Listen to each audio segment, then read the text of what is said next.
Closed-circuit television cameras are watching us, even in Thornbury. This is the third installment of a series of videos looking at local CCTV. Previous videos covered security cameras at commercial premises and at council-owned buildings, and this video is about CCTV in car parks. Thornbury has a good provision of car parks.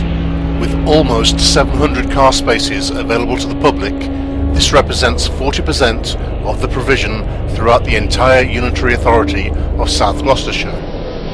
That's a generous provision for a town of 12,000 inhabitants, which represents less than 5% of the total population of South Gloucestershire, which was 245,000 at the time of the last census.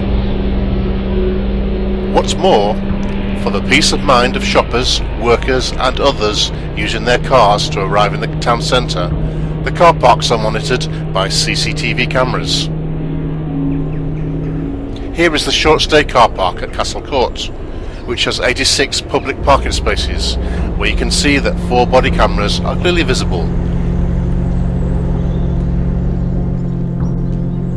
There is a group of 3 above the conveniences.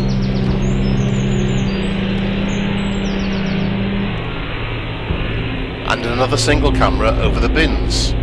So it's good to know that the council is serious about combating car crime, and the incidence of crime in Thornbury car parks is quite low, despite the large proportion of parking spaces.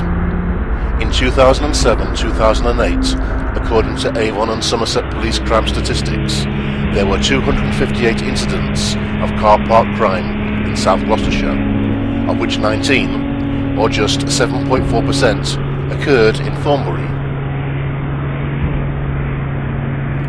Parking is free in Thornbury, and just in case you weren't aware, then local authorities, media and businesses are all too ready to remind you of this fact.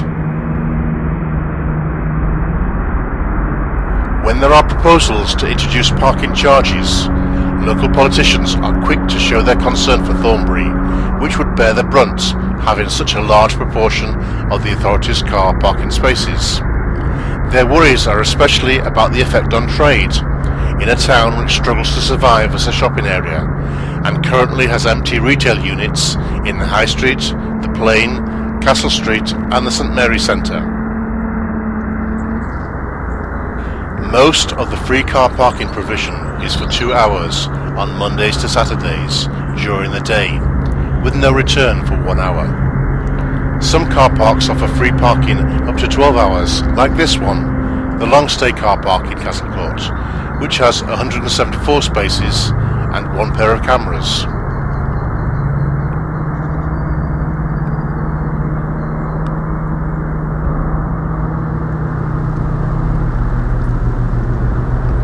There are warning notices about car crime, if you can read them under the dirt.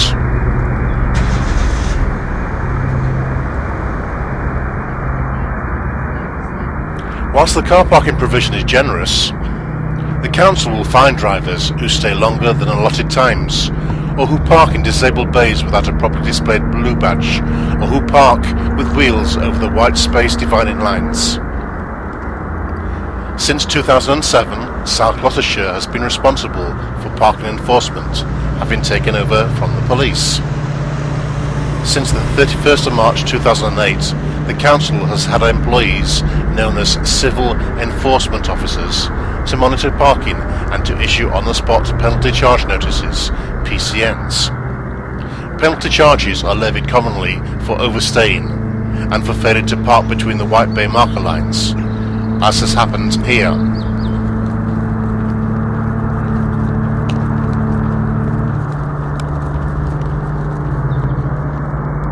You will see in this table that Thornbury accounts for almost 30% of PCNs for off-street parking, in other words, in car parks. This is a lesser percentage than the 40% of the authority's parking spaces that are in town, but a higher percentage than the car park crime. Those statistics came from a council report reviewing the first year of its parking enforcement. Another revealing fact is that PCNs can be sent in the post based on evidence gathered from CCTVs. So, a low reported incidence of crime in car parks, but a higher rate of parking fines. It makes me wonder what the CCTV cameras are really there for.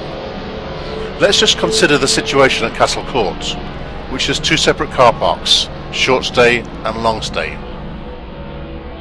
If I were a criminal and wanted to steal a car, or steal from a car, or vandalise a car, then I would go to the long stay car park. That's because there are more vehicles to choose from, there is less human activity as it is used by office and shop workers and so largely quiet during the day, and it is more secluded, being further away from the town centre buildings, and most of it is lower down and so even out of sight from the higher level short stay car park. If I wanted to catch drivers in breach of the parking regulations, my interest would be in the short-term car park. That's because the maximum stay is 2 hours, with no return for at least an hour, and so time-related regulations are more likely to be broken in the short-term car park rather than the long-term car park, where the maximum stay is 12 hours. So where is the greater concentration of cameras? Is it focused on combating criminal activity in the long stay car park, or on catching civil parking infringement in the short stay car park? Let's find out. Well, the short term car park has twice as many cameras for almost half as many spaces. It could reasonably be concluded that South Gloucestershire Council is more interested in earning income from parking fines than in fighting car crime. Thornbury has one of the 5 leisure centres now operated by South Gloucestershire Leisure Trust. The parking arrangements are very like those at the council's long stay car parks, with free parking up to 12 hours. The leisure centre has spaces for 300 cars, and the area is monitored by at least 7 CCTV cameras. 1,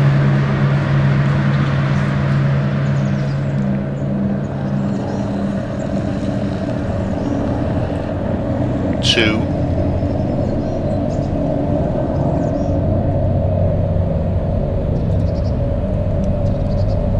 3,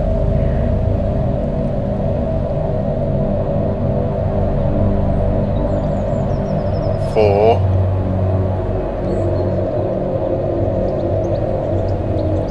5,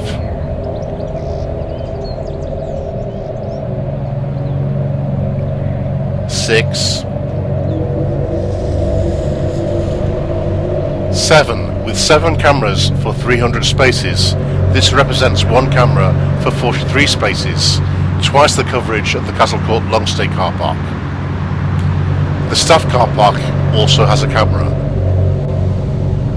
The St Mary Street car park, with 91 spaces, has signs which clearly state that there are CCTV cameras in operation. But where are they? They don't appear anywhere within the car park. But there are 2 possible CCTV cameras covering the car park, and they are dome cameras in the nearby St Mary Centre. 1 in Service Yard B could easily cover the part of the car park alongside Rock Street.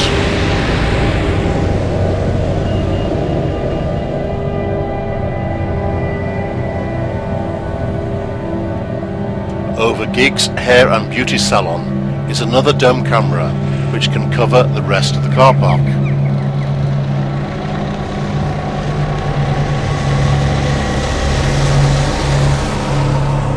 Well, Rock Street car park, with 367 spaces, also has signs advising of being a CCTV zone, but no cameras in evidence in the car park. The objects that look like lights in the car park are actually lights.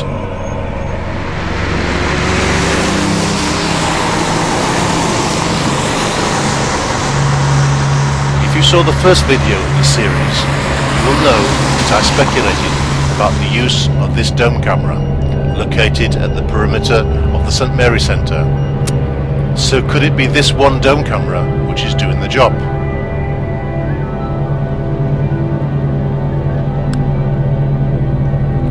Remember, those domes contain a PTZ camera which can pan, tilt and zoom. So how good does the zoom have to be? This footage is taken from the far side of the car park with my handheld camera. Let's see what I can pick up. If I can see that kind of detail, then what can that same stably mounted PTZ camera see? Later on, I hope to have some answers to a number of questions. Please see part 4 of this series, which covers CCTV in Monday Plainfields.